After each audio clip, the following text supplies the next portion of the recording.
Price B to God. கர்த்தருடைய நாமம் மகிமைப்படுவதாக. எங்களை அதிகமாய் நேசிக்கிறீர்கள் அன்பின் பரம தகப்பனே, இந்த கிருபையான கர்த்தாவே, காலை விளைக்காய் மக்கள் நாங்கள் நன்றி செலுத்துகிறோம், உண்மை மகிமைப்படுத்துகிறோம். ராஜா, நீர் ஒருவரே எங்களுக்கு நல்லவரும் வல்லவரும் போதுமானவரும் இருக்கிறதற்காய் மக்கள் நன்றி செலுத்துகிறோம். இந்த நாளுக்கு உண்டான வார்த்தைகளை தியானிக்கவும் துதித்து பாடவும் உம்முடைய கர்த்தாவின் நாமத்தில் மகிமையான சாட்சியை கர்த்தருக்கு உதவி செய்வீராக. இயேசுவின் நாமத்தில் ஜெபிக்கிறோம் எங்கள் ஜீவனுள்ள நல்ல பிதாவே, ஆமென், ஆமென். தனிமையாய் அழுகின்றாயோ, அழைத்தவர் நான் அல்லவோ, கலங்கிடாதே மகனே, உன்னை தோளில் சுமப்பேன் என் மகளே. கலங்கிடாதே மகளே, உன்னை நெஞ்சில் அணைத்தேன் என் மகளே. தனிமையாய் அழுகின்றாயோ, எவைகள் உன் தேவை என்று என் ஞானம் அறிந்திடாதோ, எவைகள் உன் தேவை என்று என் ஞானம் அறிந்திடாதோ. உந்தன் ஏக்கங்கள் அறிவேன், தேவை உணர்ந்து நான் தருவேன். உந்தன் ஏக்கங்கள் அறிவேன், தேவை உணர்ந்து நான் தருவேன். தேவையில்லாததை உன் நின்று அகற்றும் போது கலங்கிடாதே மகனே, உன்னை தோளில் சுமப்பேன் என் மகளே. கலங்கிடாதே மகனே, என்னை நெஞ்சில் அணைப்பேன் என் மகனே. தனிமையாய் அழுகின்றாயோ, அழைத்தவர் நான் அல்லவோ, கலங்கிடாதே மகனே, உன்னை நெஞ்சில் அணைத்தேன் என் மகனே.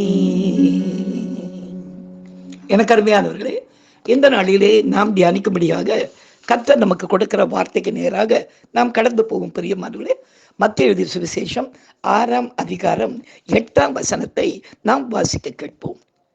அவர்களைப் போல நீங்கள் செய்யாதிருங்கள், உங்கள் பிதாவை நோக்கி நீங்கள் வேண்டிக் கொள்வதற்கு முன்னமே உங்களது தேவை என்னது என்பதை அவர் அறிந்திருக்கிறார் என்று கர்த்தராகிய இயேசு கிறிஸ்து தாமே மலை பிரசங்கத்தின் மத்தியிலே நாம் ஜெபிக்க வேண்டிய விதத்தை குறித்து ஜனங்களுக்கு விளக்கி சொல்லுகையில், நமது ஜெபத்தை கேட்கிற பிதா அதை எப்படி விரும்பி கவனித்து கேட்டு நமக்கு பதில் கொடுக்கிறார் என்று விளக்கி சொல்லுகிறார் என்பதை நாம் வாசிக்கிறோம். உண்மைதானே? நமது வாழ்வின் ஒவ்வொரு கட்டத்திலும் என்னென்ன நடக்கும் என்பதையும், அந்த தேவைகளில் அந்த வேளைகளிலும் நமக்கு என்னென்ன தேவை என்பதையும் அவரே அறிந்தும் தீர்மானித்தும் இருப்பதால் அவ்வப்போது நமக்கு வேண்டிய தேவைகளை அவர் நமக்கு அருள்வது கர்த்தருக்கு மிகவும் லேசான காரியம் அல்லவா? எனக்கு அருமையானவர்களே, இந்த நாளிலும் நான் முழுநேர ஊழியத்திற்கு வந்த முதல் நாள் இரவு அன்று நான் பிரமிக்கும்படியாக அவர் செய்த நன்மையை இன்றைக்கு இந்த வசனத்துக்கு சாட்சியாக நாம் கேட்போமா? கர்த்தருடைய நாமம் மாத்திரம் இந்த சாட்சியின் மூலமாக மகிமைப்படுவதாக. எனக்கு அருமையானவர்களே, ஊழியத்தினுடைய பாதையிலே முதல் நாள், அதாவது என்னுடைய வேலையை நான் ராஜினாமா செய்து வந்து உட்கார்ந்த அந்த முதல் நாள் ஆண்டவரிடத்திலிருந்து ஒரு தெளிவான சத்தம் கேட்டது.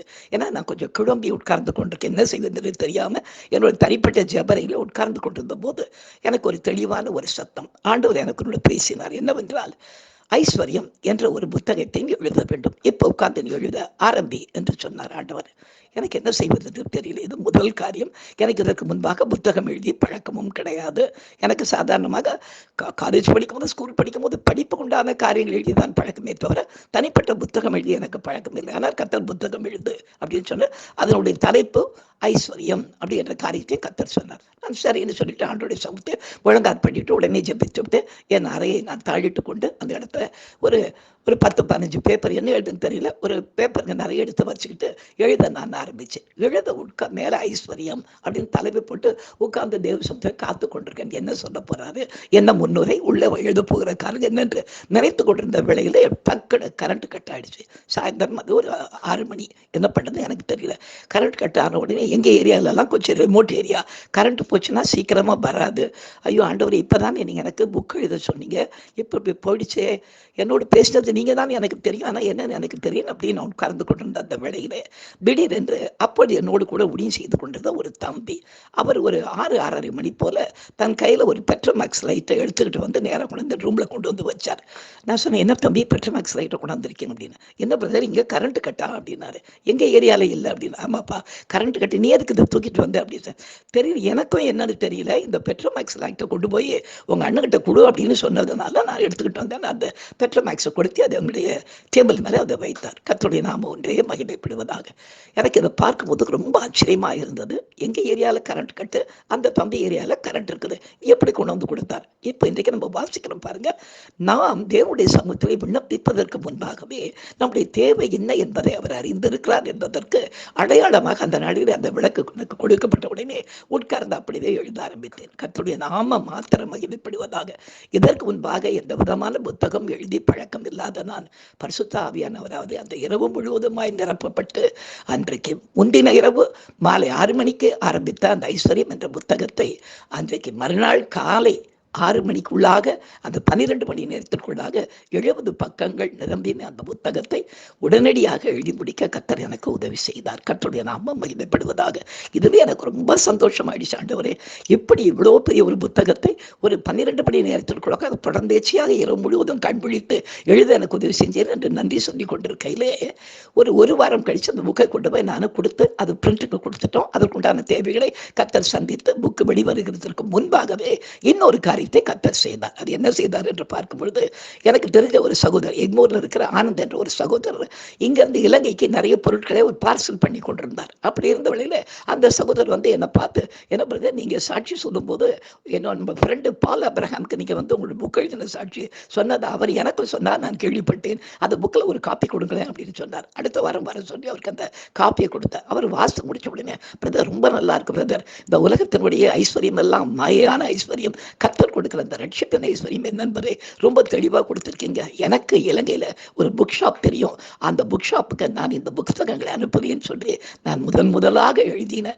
12 மணி நேரத்திற்காக எழுதப்பட்ட அந்த புத்தகம் ஆண்டோடைய பெரிதான கிருபையினாலே ஃபர்ஸ்ட் ஷிப்பிங்கில் அன்றைக்கு புறப்பட்டு போய் இலங்கையிலே முதல் ஒரு 1500 புத்தகங்கள் போய் சேர கர்த்தர் எனக்கு கிருபை செய்தார். கர்த்தருடைய நாம மாத்திரம் இந்த சாட்சியின் மூலமாக மகிமைப்படுவதாக. எனக்கு அருமையானவர்களே, நம்மை ஒரு காரியத்தை செய்ய சொல்வதும் அவர்தான். அதை செய்ய ஆரம்பிக்கும் போது அதனுடைய தேவைகளை தடைப்படுகிற ஒரு சூழ்நிலைகள் வறுமையானால் அந்த தடைப்படுகிற வேளையிலும் அந்த தேவைகளை அவர் சொன்னவராக இருக்கிறதுனாலே அந்த தேவைகளை அற்புதமாய் சந்தித்த பிற்பாடு, அதை செய்து முடித்த பிற்பாடு அது வீணான ஒரு காரியம் என்று நாம் நினைத்து விடாதபடி அதை மறுபடியுமாய் மகிமையாய் அதை அவர் வெளியே கொண்டு போகிற இந்த காரியங்கள் எல்லாம் பார்க்கும் பொழுது நம்முடைய ஆண்டவர் நமக்கு நல்லவரும் வல்லவரும் நமக்கு எல்லாவற்றுக்கும் போதுமானவராக இருக்கிறார். கர்த்தருடைய நாம மாத்திரம் இந்த சாட்சியின் மூலமாக மகிமைப்படுவதாக நாம் ஜெபிக்கலாம். எங்களை அதிகமாய் நேசிக்கிற எங்கள் அன்பின் பரம தகப்பனே, எங்களுடைய தேவை என்னவென்று அறிந்து செய்கிறவரே உமக்கு நன்றி ராஜா. ஒவ்வொரு நாளும் எங்களை நடத்தி கொண்டிருக்கிறதற்காக உமக்கு நன்றி. அனுதினமும் நடத்தும் உடைய நாமத்தை நாங்கள் மகிழ்ப்படுத்த எங்களுக்கு உதவி செய்யும். இயேசுவின் நாமத்தில் ஜெபிக்கிறோம் எங்கள் ஜீவனுள்ள நல்ல பிதாவே, ஆமேன். என் ஆத்துமாவே கர்த்தரை ஸ்தோத்திரி, என் முழு உடமே அவருடைய பரிசுத்த நாமத்தை ஸ்தோத்திரி. என் ஆத்துமாவே கர்த்தரை ஸ்தோத்திரி, அவர் செய்த சகல உபகாரங்களையும் மறவாதே. ஆமேன். ஹல்லேலூயா, ஹல்லேலூயா, ஹல்லேலூயா. God bless you. Thank you.